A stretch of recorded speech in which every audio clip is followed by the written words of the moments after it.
brought to you by V-Guard, co-powered by Sensodyne ও Bhimal বলো কথা Keshari. Associate sponsor Ultratech Cement। Jammu কাশ্মীরের নিরাপত্তা ব্যবস্থা নিয়ে জরুরি বৈঠক, সন্ত্রাস মোকাবেলায় কড়া বার্তা স্বরাষ্ট্রমন্ত্রীর। 5 ঘন্টার ম্যারাথন বৈঠকে 7 দফা নির্দেশ সার।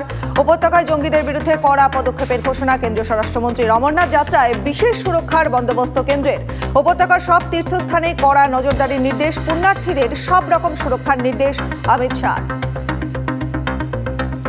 ভোট মেটার পরে ফের বিতর্কে ইভিএম। মাস্কের ইভিএম বিরোধী পোস্টের বিরোধিতা বিজেপি নেতা রাজীব চন্দ্রশেখরের। ভারতের ইভিএম নিয়ে বিতর্কের জায়গা নেই মন্তব্য চন্দ্রশেখরের। এদিকে মাস্কের পোস্টের পরেই এক্স হ্যান্ডেলে পোস্ট রাহুল গান্ধীর, ইভিএম ভারতের ব্ল্যাক বক্স, কেউ সেটা পরীক্ষা করে দেখতে পারেন না, খোঁচা রাহুলের। ইভিএমকে ওটিপি দিয়ে খোলা যায় না বা কোনো ডিভাইস দিয়ে কানেক্ট করা যায় না। ইভিএম নিয়ে বিতর্কের মুখে পড়ে এমনই যুক্তি নির্বাচন কমিশনের। শিবসেনার একনাথ শিন্ডে গোষ্ঠীর সাংসদদের বিরুদ্ধে ইভিএম হ্যাকের অভিযোগ ওঠে, আর সেই ঘটনাতেই ব্যাখ্যা কমিশনের। পেট্রোল ডিজেলের মূল্য বৃদ্ধির প্রতিবাদে সোমবার কর্ণাটক জুড়ে বিক্ষোভ কর্মসূচি বিজেপির। রাজ্য সরকার এই সিদ্ধান্ত প্রত্যাহার না করা পর্যন্ত আন্দোলন চলবে, জানিয়েছে কর্ণাটকের রাজ্য বিজেপি সভাপতি বিওয়াই বিজয়েন্দ্র। পেট্রোলে লিটার প্রতি 3 টাকা এবং ডিজেলে 3 টাকা 2 পয়সা দাম বাড়িয়েছে কর্ণাটক সরকার। দ্বাদশ শ্রেণীর পাঠ্যপুস্তকে বদলে গেল অযোধ্যার ইতিহাস। নতুন বইয়ে নামই বাদ বাবরি মসজিদের। এনসিইআরটির দ্বাদশ শ্রেণীর রাষ্ট্রবিজ্ঞানের নয়া সংস্করণের বইয়ে উল্লেখ করা হয়নি বাবরি মসজিদের নাম।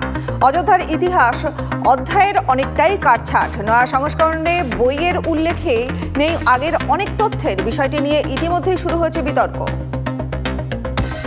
এনটিএর যতই বড়ই আধিকারিক হন না কেন ছাড়া পাবেন না। নিট ইস্যুতে বড় বার্তা কেন্দ্রীয় শিক্ষামন্ত্রী। নিটের মতো গুরুত্বপূর্ণ পরীক্ষা যাতে 100% স্বচ্ছ হয় তা নিশ্চিত করতে সরকার বদ্ধপরিকর। সুপ্রিম কোর্টও পুরো বিষয়টি নজরে রাখছে। এনটিএর উন্নতি সাধনের দরকার বলে মনে করেন ধর্মেন্দ্র প্রধান। পুনের পোর্শেকাণ্ডে অভিযুক্ত নাবালকের বিরুদ্ধে জুভেনাইল জাস্টিস বোর্ডের ব্যবস্থায় বিস্তর খামতি খুঁজে পেল তদন্ত কমিটি। কোনো নিয়ম না মেনে ওই নাবালক ছেলেকে জুভেনাইল বোর্ড তড়িঘড়ি জামিন দিয়েছিল বলে দাবি তদন্ত রিপোর্টের।